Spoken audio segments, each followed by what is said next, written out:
I think it's safe to say that there have been few indie titles as heavily anticipated this generation as Annapurna Interactive and Blue 12 Studios' Stray. After being announced at a PlayStation 5 reveal presentation, precious few details were made public, leaving the community foaming at the mouth for the cyberpunky game where you got to play as a cat. And even now, having finished the game, I have a feeling that Stray isn't going to quite be what a lot of people expected, so I'm going to start this review with a clear explanation of what this title is and is not.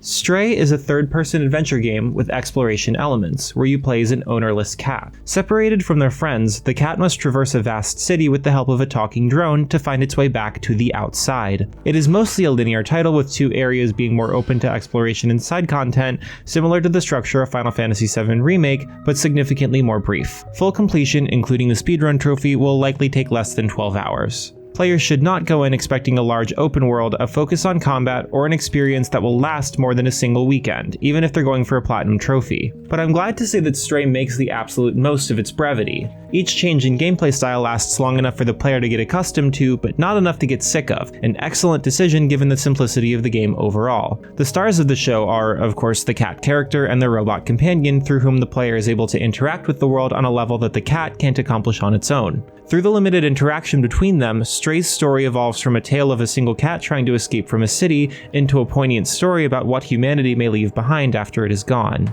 Nearly all organic life has been erased from the city, save for plants engineered to survive with no light, the cat, and the menacing and mysterious Zurks.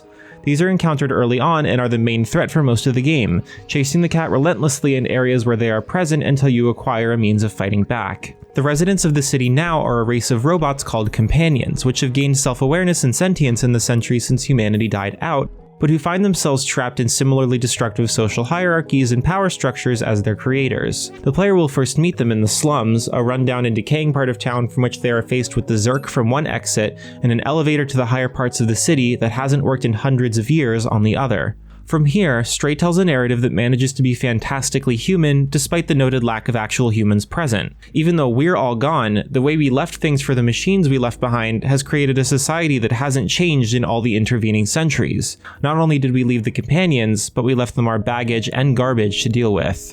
As for the cat itself, while Stray gets a few things notably wrong, as soon as the game starts up you see cats meowing at each other with no humans around, which they wouldn't do, cats only mew for humans. Overall, the journey of this unnamed feline is immersive and refreshing. While a game like It Takes Two shrinks down its characters but presents them with a world tailored to make sure they'll be able to traverse it, Stray's adventure provides the player with a more immersive adventure from ankle height. Maneuvering around the world is easy and fun, and I found adapting to the small size of the controlled character to be fairly simple and led to some entertaining moments. Fences that might present problems for normal-sized folk are no problem at all for a cat who can just walk between the bars. Crawl spaces that might just be set dressing in other titles can be climbed into and explored.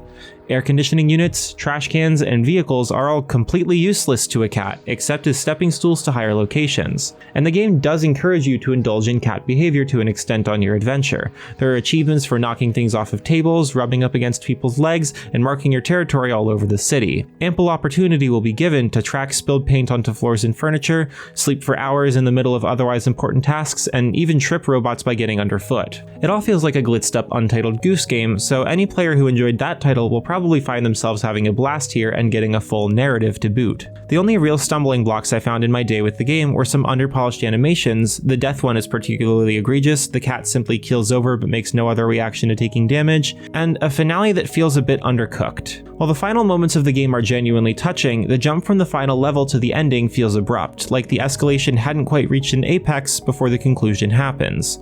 It's safe to say that Stray wasn't what I was expecting it to be, but that's why I try to go into any game with as little advanced knowledge as possible. Keeping an open mind to let this title be what it is and draw me into its world left me with a range of emotions by the end. I don't know that I was expecting a game about a cat to make me cry for the reasons it happened, but I'm certainly not complaining. Anybody with an interest in cats, dystopian fiction, or questions about what makes something truly human will feel right at home here. Noisy Pixel is giving Stray an 8.5 out of 10. Thanks for watching. Please read the full review at noisypixel.net. Noisy Pixel is run by a group of gamers who work hard to bring you the latest news, reviews, podcasts, and more. Come join our community Discord server where you can come talk nerdy with us, and please subscribe to keep up with our future content.